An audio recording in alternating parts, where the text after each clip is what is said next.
Hey guys, what's up? Welcome back to my channel. In this video we will create a simple drum kit which will play different sounds depending on the buttons that you click. I already have the basic project set up with required HTML and CSS. I will put link to this project setup in my description as well if you haven't already got the setup, or if you already have your own setup, then that's good. You can just follow this tutorial to make your drum kit working with different sounds. Let me show you how my project setup looks at first. So let's click on go live. And now here you can see our basic setup with 7 buttons, and when you click this button right now, nothing happens because we don't have any JavaScript linked to this project. And what we will do now is we will make this buttons functional. So when we click on any of these buttons, the sound will play. Now let's go back to our Visual Studio Code, and each of the buttons has class name. Now what we will do is we will create script.js file. Now before starting any project, what I highly recommend is you create a flowchart or even a simple algorithm which will show you the top to bottom workflow of that project.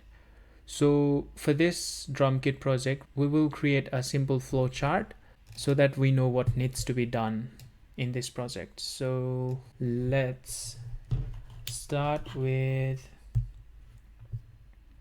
start. So when you open the project, what needs to happen is you need to be able to click the button. So we will do click any button. Now when you click any button, what needs to happen is it needs to play any sound. So play the sound. When the sound plays, that's it. That's what we are doing in this project. When you click any button, it needs to play the correct sound. Now when the sound is played, what you do is you again click on any button and it needs to play the sound. So this over here is a simple top to bottom flow of the Drunkit project. There's no any other things involved, so it's just you start the project, you click on any buttons, and then it needs to play the sound. So let's get started with writing the JavaScript code. First, what we need to do is we will separate these index and JavaScript file for now. What we will do is add event listener to all these buttons so that it is clickable. Currently when you click on any buttons, it's nothing's happening. So before writing the script.js, what you should do is you should link your script.js file in your HTML. Currently it has been linked, but yeah, it looks like this. I need to get rid of that and type in script.js and save it. Now our script.js file has been linked. We can test this by just typing alert this is working and save it, open, and yes, so our script.js file is linked. Now let's add event listener to all these drum buttons over here. So for that, what we need to do is we document dot query selector all, and we select drum class from here and add event listener, and we'll add click event listener with callback function. And for now, what this callback function will do is it will just alert the button that we click. So let's say text or button pressed will be this dot text content, and we will alert button pressed. Since we have 7 buttons right now, what we have selected is all the drum buttons, but we haven't specified which index. So to do that, what we will need to do is we will need to add all those buttons. So we will create for loop where I start from 0, I less than. We'll copy that, paste it, document.drum.length, and I plus plus. We will wrap this inside that function, and we'll come here and specify which index. Let's go back to click W has been clicked, and when you click on A, you get A, S, D, J, K, L. So our JavaScript code is working up until now. But when you click on W or when you click on any of these buttons, it shouldn't display the alert. It should actually play the sound. So in JavaScript, we have a built-in function to play the sound, which is pretty easy. So we will at first have to initialize the variable, and we will give that audio, and we will create new audio. So over here you will need to give the path to that audio. So we have it inside sounds, and we will just say crash.mp3 and save it. Once you do that, what we do is just do audio.play and save it. Now what we will do is we will wrap this inside our function, which it will be play audio. We'll bring this up here. Now when we click on any button, what it will do is it will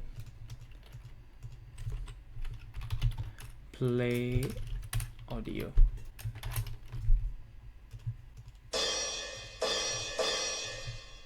So once you have the correct path over here, you can see that when you click on these buttons, the sound is now playing. Now what you need to do is when you click on different buttons, different sounds needs to be played. So to do that, in JavaScript we have switch. What it will do is, based on the conditions that you pass, it will perform that operation.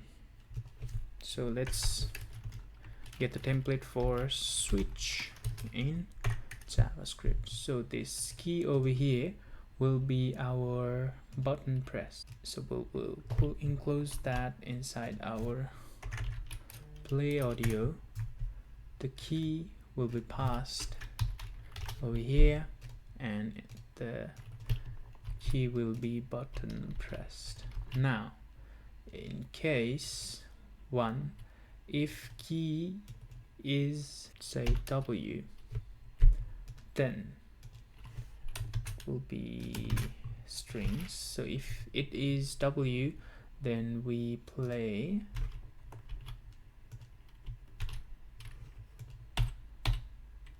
audio will be crash, and if it's W, we'll play the crash.mp3, right? Similarly, we will create this switch statement for all of these 7 remaining buttons. So copy that and paste it. Change this to WAS. Now when W is pressed, we will get the crash.mp3 sound. When A is pressed, we will get kick bash.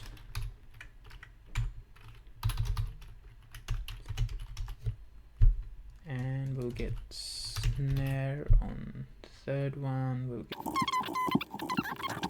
previously we got all the, when we pressed any of these buttons, we got the same sound played because we just had crash sound as default. Now what we have is when specific button is played, we have specific audio sign. So when we click on W, you get that sound. When you click on S, you get different sound. When you click on D, you get different sound. Similarly, J, K, L. Yeah, so that's it. That's how you create drum kit and play different sounds.